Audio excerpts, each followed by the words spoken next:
Hello and welcome to the Neurodivergence and Mental Health podcast. My name is Sally Nilsson and I'm a psychotherapist, published author, public speaker and mum. I discovered my autism and ADHD aged 56 in March 2021, and having rewritten my life story, I'm on a quest to advocate for neurodivergent community.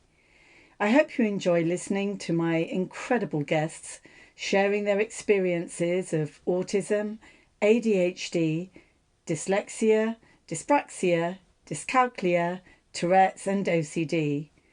We talk about growing up, education, work and personal stories, and how mental health has played its part in shaping lives. Our conversations cover spectrums, traits, challenges, acceptance and successes. So sit back, relax and find out what it means to feel, think and be different in a neurotypical world. So hi Mabz, it's really good to meet you. We've spoken a little bit before, and the way I got to find out about you is because I listened to a fantastic audio play by Samantha Grierson, which we'll come on to. I'm not even going to say the name of it at the moment. And also I'd had a look at some of your amazing photographs. So we've got lots to talk about today. And I wonder if we could just start the podcast, if we may. Please introduce yourself in any way you like, but I would love to know where you get the name Mabz as well. So it's over to you. Hello, my name is Mabz. I'm 27 years old. I live in South Yorkshire.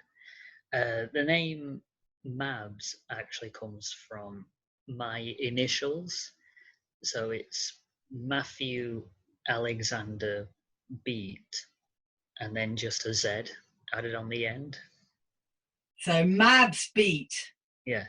And it's just so great. I mean, it's a great stage name. It's a great nickname. I love it. So I had to ask you about that. So thank you very much for starting us off with your name. And if I may, I'd like to ask you, what is your neurodivergence? I am autistic. So you're autistic. And how long ago did you discover you're autistic? About 9-10 years ago.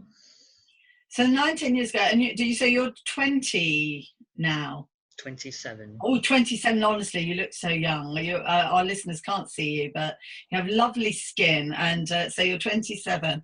So you found out about 8 or 9 years ago. And, you know, I normally like to sort of, you know, ask my guests, how was it for you, you know, growing up, you know, sort of starting at primary and middle and secondary school and college?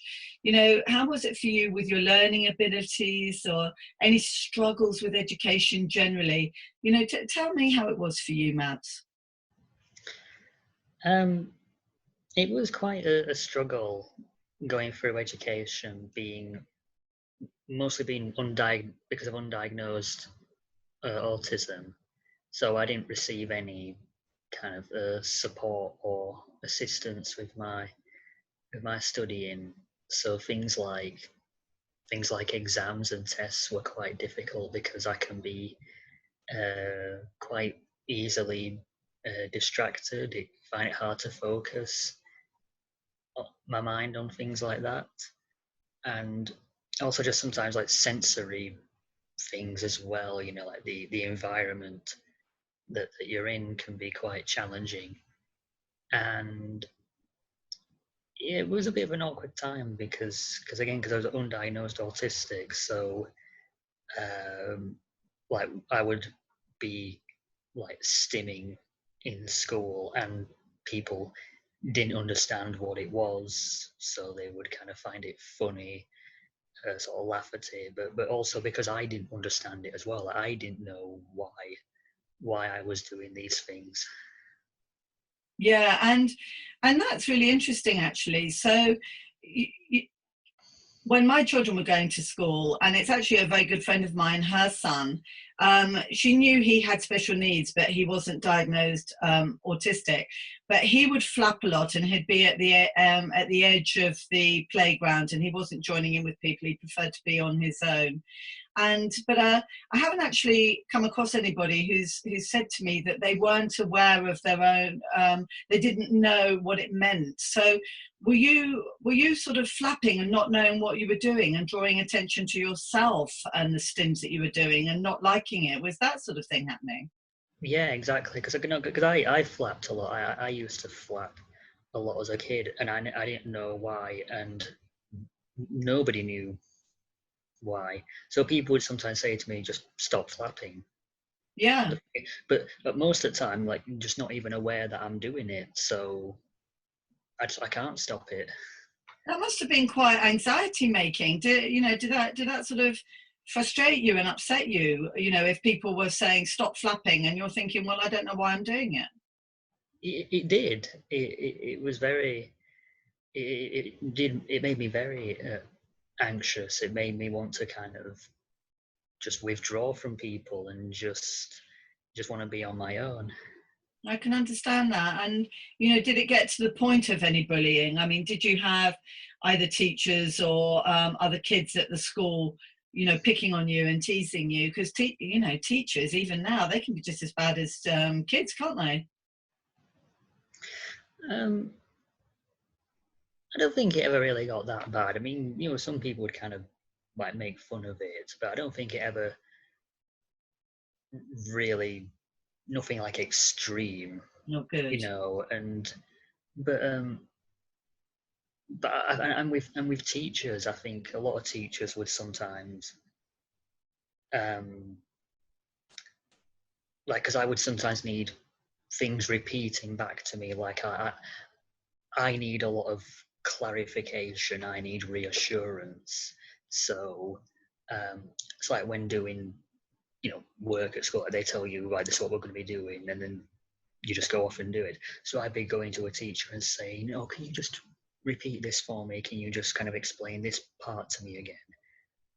And they would just straight away accuse me of not listening, not paying attention. But like, no, I am paying attention. I'm just asking you just to clarify one more time so that I know I'm doing it correctly. Yes, yeah.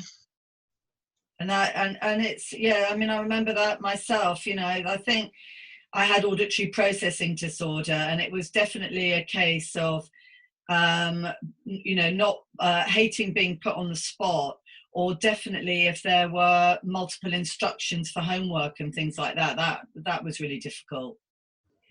So so you went through school, and how far did you get with school?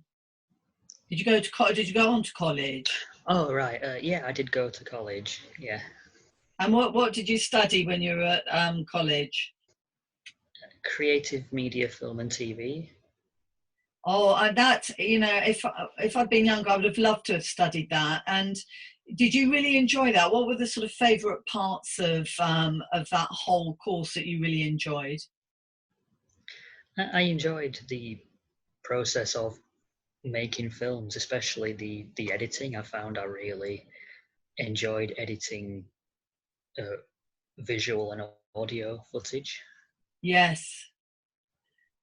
And I mean, for me, it's all in the old days, it was all reel to reel and all the buttons and everything else. I mean, I would have loved that. In fact, I've just seen an incredible film with Toby Jones, and he's an editor of horror films. Have you seen that?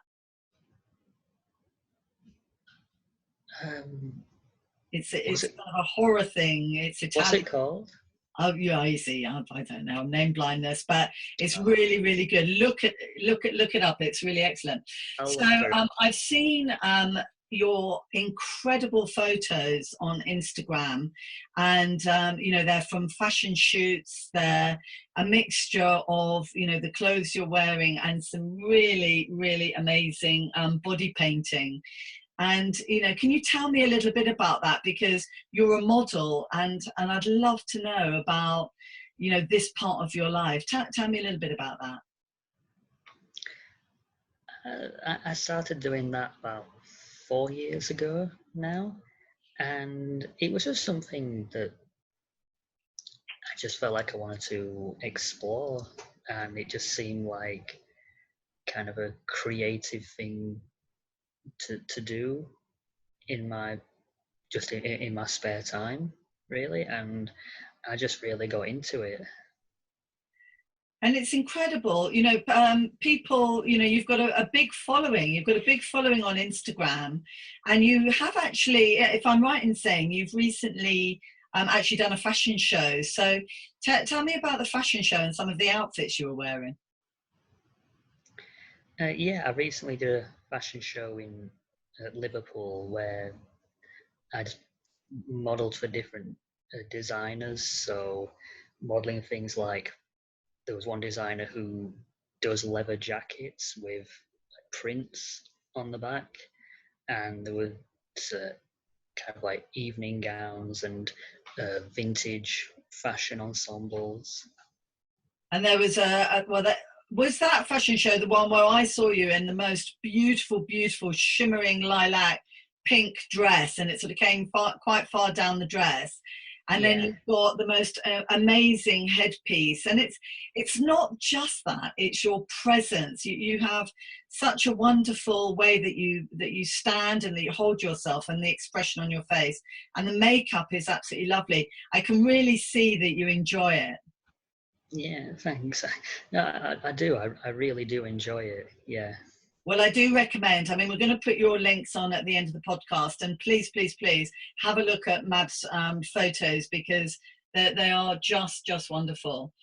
And so, during your life, Mabs, what would you say may have been your kind of biggest challenges that have, affected your mental health and have impacted you? Do you think? Um, I suppose the one of the biggest challenges that I've had that's really had an impact was um, I, I was in a relationship Yeah. that came to an end about a year ago. And how long was the relationship for? Just over a year. And was that one of the sort of more serious relationships you'd had? Yeah, but also the only one. So that was heartbreak par excellence, I imagine. Yeah, because it when we were in our relationship, it was during the COVID lockdowns, Oh, right. and I'd chosen to be with her. Yeah. But then I guess things just became a bit strained between us. And how are you now? I mean, I just want to make sure that you're okay. Are you over it? I mean, sometimes you don't even get over your first love, do you? How are you now? I'm okay. Still kind of processing it, but overall, I'm I'm all right with it. And I mean, I'm a psychotherapist, as you know, and I'm not going to therapize you now on this podcast. Absolutely not. But I suppose, sometimes it can just be so difficult and so heart wrenching. And, sometimes we definitely need a duvet day. We need to just get under the covers and shut the world away. Other times, maybe we can get out in nature or just go and go mad, really go out and just go a bit crazy. How do you manage to just keep yourself together? Um, I think I just try and surround myself with good people and just try to enjoy my life as much as possible. So like, because one of the things I love about the modeling, for example, is that I've just met so many really great people, just that you can just get along with, and you can just kind of have a chat and have a laugh. And same in the acting and filmmaking stuff. You just meet all these really good people. So it's just surrounding yourself with good people, and I've got a supportive family as well. Oh, well, that's really good. And it's very refreshing and really good to hear that you're having that type of experience within that industry because, I'm sure we've all heard of some of the stories from, modeling and acting, and it can be a little bit cutthroat and quite bitchy sometimes. But I'm so happy to hear that you're having a good time. Well, I'm not going to lie, I have met some people who are like that. Oh, yeah. I've had some encounters with people like that, but I'd say for me, the good outweigh the bad. Well, I'm really, really pleased to hear about that. Yeah, And and yeah, I was just going to ask you. I'm going because you're talking about the play, and I want to come on to that. But is it okay if I just wanted to ask you. You were assessed and diagnosed 8-9 years ago, and what was that like? Because I always ask my guests like that, and I thought it was really pretty tough actually, and I found it very stressful going up to assessment. During it, I was misdiagnosed. Then I had to do it again. It cost lots of money. And then what happens when you've been diagnosed? It's that post-diagnosis. So what was your journey like? Was it straightforward for you, or did you find it difficult? I found it kind of freeing in a way because I suppose like for the first time I just kind of felt like I just understood myself more, and I now knew why I am the way I am and why I was doing all these things. Like we talked earlier about the as a kid, with the flapping and the stimming, like not Yeah. knowing why. So now having an answer for things like that. And it's just I find it very emotional, and it doesn't take much to set me off crying. But sitting in front of somebody who I trusted, because the first time I did it was horrible, but the second time, it's the validation. It's being heard, isn't it? And Yeah, actually, at the end of it, somebody's saying, "You are autistic." And it's quite a weight off your shoulders, and you used a really good word. It's freeing, isn't it? yeah. What did you do when they actually said and they gave you your diagnosis? What was the sort of first thing that you actually did practically? I started looking for more support within college. Like Good. straight away, just thought, right, I'm autistic. I can now sort of tell people and then see what kind of supports I can get in place. And did you get support? That's the biggest thing. Yeah, Did it get better when you had your piece of paper and you could actually go and say, what support can I have, because I am struggling? yeah, Good. That is so important, and this is what we advocate for. We're trying to move that along so that, because there's lots of undiagnosed people who go through academia and have a horrible time, don't they? yeah.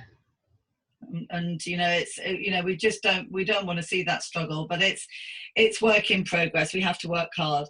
So at the beginning I was saying that I'd recently listened to an audio play, and it was written and directed by another fabulous guest that we had on the podcast, Samantha Grierson, who I absolutely love her. And she's written and directed a number of audio plays, but this particular one was called How to Drop a Piano, in which you play River Cooper. And please tell me how it came for you to be the lead part in the play, and a little bit about who you were working with and what the play's about, because it's fantastic. How to Drop a Piano. So it came about when a friend of mine, another previous guest on your show, Paul Isaacs, who's a wonderful speaker and advocate, he'd sent me a link to Samantha's website with all her podcasts on, and I started listening to a couple of them. Yeah, The one with Miriam Margolyes, she's brilliant. which brilliant, yeah. So I just reached out to her and got in touch and said, I'm autistic, I'm an actor, I've listened to some of your work, I think it's really good. Then she messaged me back and we started talking, and then we had a Zoom chat later on, and then she was just like, "Oh, I want to work with you. I want to cast you in a play." So she wrote this play about a struggling actor called River who goes to stay at a B&B in Stratford upon Avon, the home of Shakespeare. Yes, yeah. And they're there to rehearse lines for just a really badly written play. Yeah. And they just end up meeting some of the other people there and finding sort of more inspiration, I guess. And there were such fantastic characters. Who were the other actors and the characters? So we had Jane Asher playing Margaret, the B&B owner, and no, this is the horrible part where I now start struggling to remember names. Leslie, that she was on Birds of a Feather.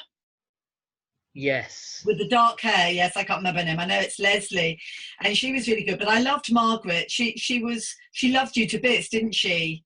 Yeah. She absolutely folded you in her arms.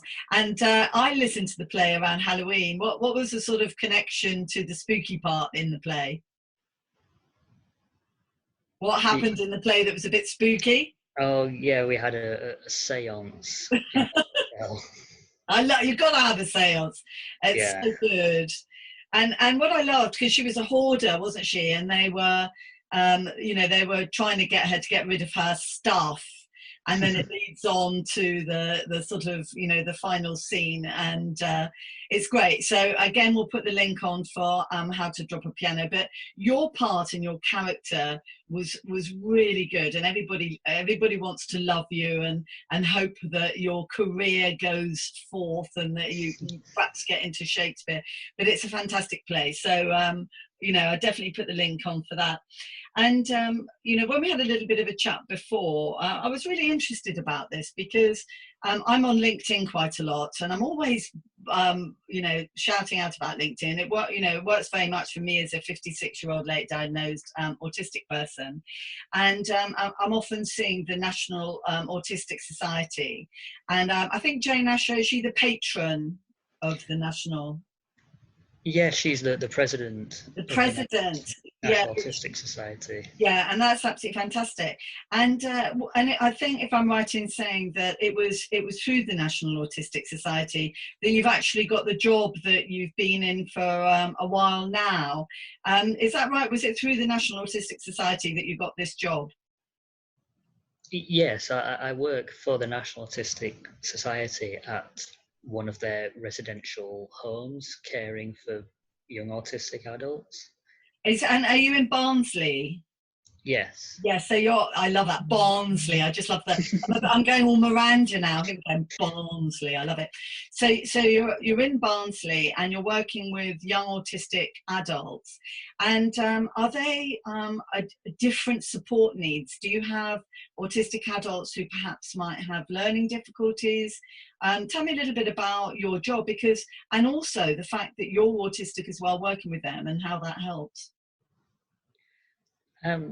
So all of our residents, a lot of them have kind of learning difficulties and can present challenging behaviours. So they do require a lot of support in their daily life. But overall, they're lovely. I love working with our residents. Do you have a bit of a laugh a lot as well? Oh, we do. Yes.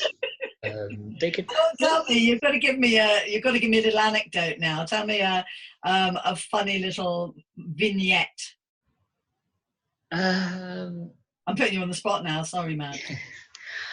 Well, to be honest, I'm just trying to think of like maybe what can I say and what can't I say. Oh yes, of course, yes. But oh yeah. No, I'm gonna whiz past that bit then. But but they can be very funny at times. They have quite the personalities. of course they do. And I mean, the thing is that I Yeah, hope. I, Yeah. I'll tell you one that just popped into my head. I think Oh yes, please this is do. okay to say. We took a resident on an outing, me and another staff member, just like a local walk uh, through a trail nearby, the Transpennine Trail. Oh You yeah, know that?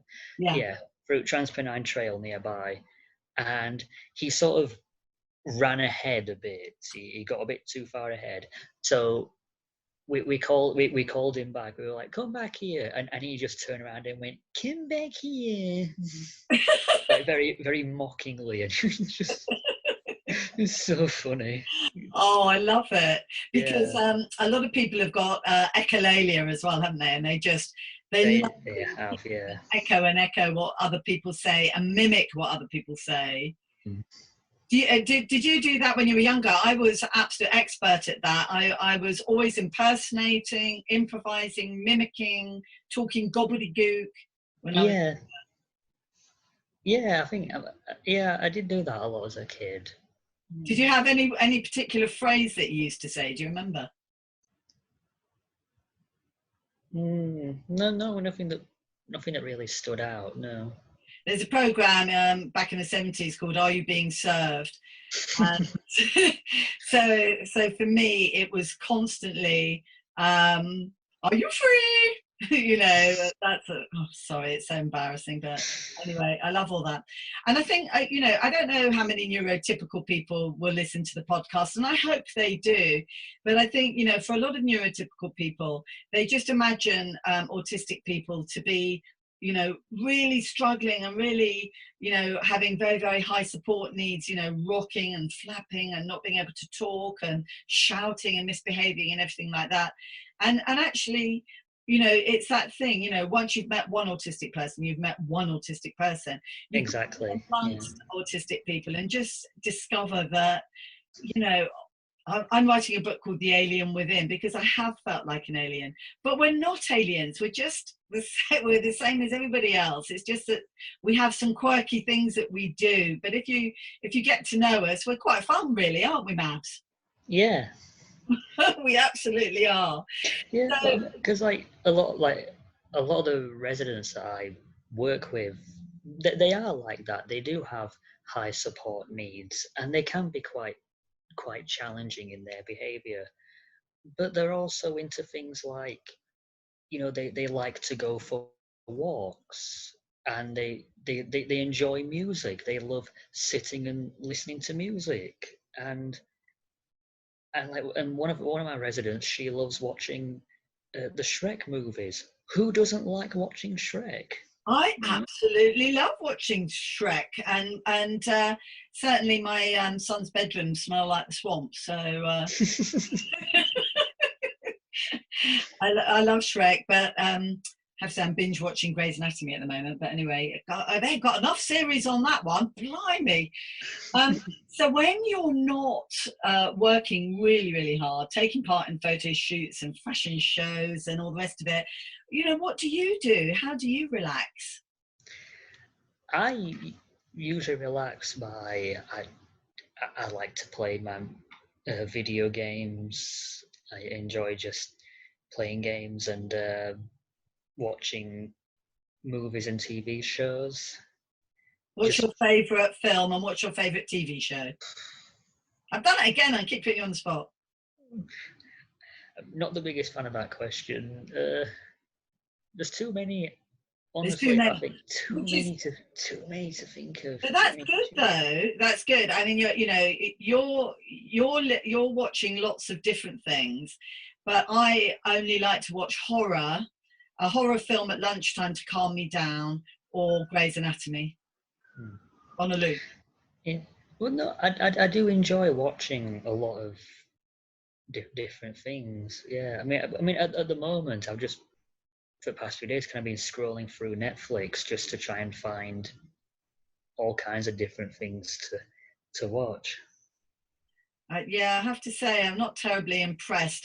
My husband spends more time scrolling than watching, and then I have to go off and make a cup of tea or something.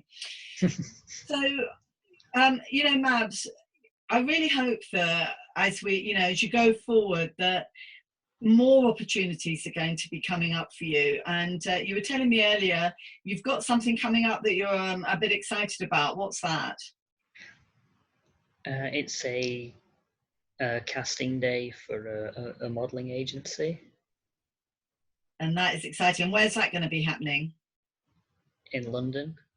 Oh, and you've done some digging around to make sure that that they're pucker and that they're okay, and that is important. We've been burnt actually before, but you've done you know who they are. You've spoken to friends, you've looked at their stuff, and absolutely wish you all the best for that, and for your acting. I love listening to you on How to Drop a Piano. You've got a wonderful voice, and I just love listening to you, actually.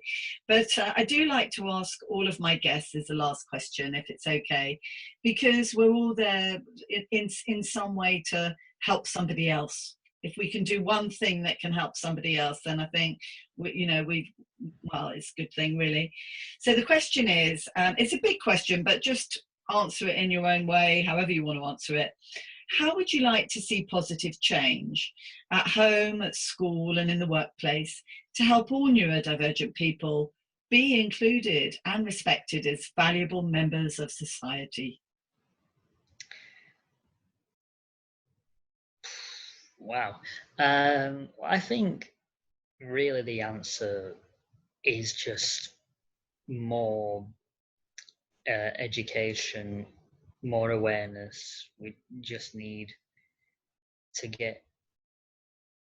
be able to go to places like schools and workplaces and just be able to talk to people there, answer people's questions, because I do think a lot of people want to know about autism. I think a lot of people are really open to wanting to learn more and wanting to learn how they can help, how they can best support students, employees, colleagues, friends, family. Like for the past few months, I've been part of the one of the presenters on the Oliver McGowan campaign. Oh, Which is, what's that? it was set up by Paula McGowan after her son Oliver very tragically died in hospital from medical negligence due to doctors just not understanding his autism and how it like manifested in him and how to support him. Oh, that's so sad. Yeah, I mean that's kind of a simplified way of putting it, but we can look it up. His name is Oliver McGowan. McGowan, yeah. Okay, so perhaps if you've got a link for the work that you're doing, we can put that at the end of the podcast so that people can have a look at that. Yeah, definitely. So that's been, the campaign is to make it mandatory for people working in health and social care to have training in understanding autism and how to support autistic people. Oh, that's good. That's exactly what we need. That's action, isn't it, Mabz? Yeah. And the response that I've seen from a lot of the people that we've done, because I've done 7 of them. Oh, right. And we've had really great responses from people, and you can see that there are people who that do want to learn. There are people who genuinely want to learn more. They want to be better educated. They want to know how best to support people who are autistic. And my hope with things like this, campaigns like Oliver's campaign, is that we can go further, like from beyond health and social care and into places like the education system, schools, colleges, and in workplaces, just workplaces in general. Yes, absolutely. And you are right. And I mean, I'd like to do that. You know, I speak about something else, and I enjoy doing that. But this is much more worthwhile. I would like to get in front of schools and to say, this is autism. You know, because people often say to me, "You don't look autistic." You know, they say that to me a lot, and I don't. You know, a lot of the time because I wear a mask. But the thing is I like the idea of being able to stand up in front of parents or schools or businesses and say, this is just as much the face of autism as, you know, what you think autism looks like.